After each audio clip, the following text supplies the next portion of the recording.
Невже греко-католики не розуміють, що у Закарпатті після війни православна церква, яка сама була гонима уже із сатанинської революції 1917 року, не могла ініціювати ані гонення, ані переслідування уніатів? Такое не можемо сказати саме про унію, яка сама була введена насильственним путем силою польської держави і армії, а при Австро-Венгрії саме унія ініціювала гонення і репресії проти подкарпатських русинов, організувалися великі страшні судові процеси проти русинів, які верталися в свою рідну віру православну, яких і не обманювала нова хитра назва уніатської церкви, назвали себе Православна Восточна. Бо вже в 1921 році, вже при Чехословакії, іменно русини встановили свою тисячолітню Карпато-Руську православну церкву Восточну. Так вона і була реєстрована законами в Чехословакії. От уніати спішно і свою унію стали називати Православна Восточна, що ясно і многократно читаємо в письмах єпископа Петра Гебея. Унія починає із уніатського єпископа Фірцака, була активним ініціатором гонення, репресій, навіть судових процесів, ув'язнень і навіть фізичних тортур над православними русинами, а тому, в тому числі над дітьми, як, наприклад, то було, як молодих юних дівчат у Ізі загнали мадярські жандари по приказу уніатського попа в крижану воду ріки коло Ізи, заставляє їх одречитися від православної віри і церкви і вернутися в унію.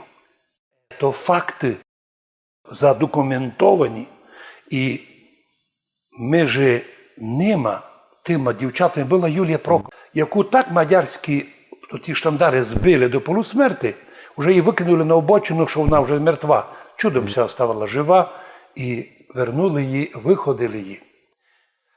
І на початку ХХ століття на зборах греко-католицького духовенства в Мараморос-Сігеті уніатське духовенство вирішило публічно і організовано все обратитися до католицького австро-мадярського уряду із просьбою силою придушити православний рух русинов Карпатської Руси. Вдумайтеся, силою придушити. Це то ті, котрі плачуть, що їх силою вдавив Сталін. А що вони творили самі? Наджупан Мараморського комітету барон Джігмон Переній пообіцяв здійснити акції проти православних русинов і почав підготовку великого антиправославного судового процесу, як некий такий, щоб пострясло всіх, щоб перепудив усіх. У села, де немало проявилося православне движення, простих місних людей із унії православ'я, було відправлено добавочні загони жандарів і воєнних. Вони проводили обиск, творили побої, угрожали, а непокорних русинов, простих селян арестовували і навіть вибивали з них признання в діяльності на користь царської Росії. Такое признание будуть вибивати НКВДисти.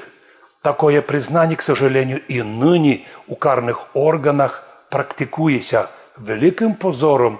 І коти то роблять, вони ніколи не указували пальцем на НКВД, коли роблять те ж самое. Нині вибиває з людей признання, що вони не робили. Або, наприклад, приписували, що їхнє требування православ'я – антидержавна агітація. Проти кого? Проти австрійського імператора. Я споминаю, як недавно засудили чоловіка у одній з областей України, котрий подер фотографію Порошенка. Суд засудив. За що? А так просто, подер, Так от так судили і наших. Не вважають австрійського імператора. Хоча православні русини казали, ми законопослушні. А по закону можемо бути православними. Що ви нам такое ліпите? Ви, як ліпили австро-венгерські русинам, злочини, котрі вони не творили, як ліпили нам совєтська система, радянська система з їх КГБ, ліпили русинам различні злочини, як нині СБУ позорно робить, ліпить нам злочини, 30 років гудять, як та шарманка, а в Закарпаттю є сепаратизм і не маючи ні одного доказу. ні одного, підкреслю, ні одного доказа, ціпляються до віддільних виражень і висказувань, но точного, хоча б єдиного акта закликів так і не знайшли. Правда, вони не ганьбляться. Як один казав, будеся ли ганьбити кобилка, котра перекинула віз? Звісно, ні. Так і порушники не ганьбляться. Тому що ті, котрі вже ліплять людям злочин, які вони не творили, то крайні злочинці, то прокляті від Господа, і такі люди, обися генеральськими погонами прикривали, Царства Божого ніколи вже не наслідують. Славу будуть мати, а царства нет.